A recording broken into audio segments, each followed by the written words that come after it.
బుగ్గ మీద వెచ్చని సిగ్గు వచ్చినప్పుడు దానిని అడుగు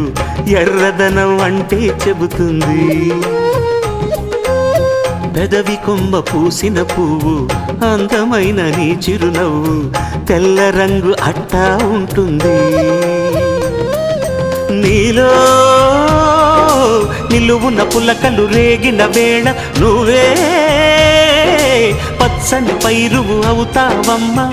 దిగులు రంగే నలుపు అనుకో ప్రేమ పొంగే పసుపు అనుకో భావాలను గమనిస్తుంటే ప్రతి రంగును చూస్తున్నట్టే చూపులు ఎవరివైనా చూపించే లోకం ఒకటి నేస్తమా ఇద్దరి లోకం ఒకటే లేవమ్మా అందుకే నా కన్నులతో లోకం చూడమ్మా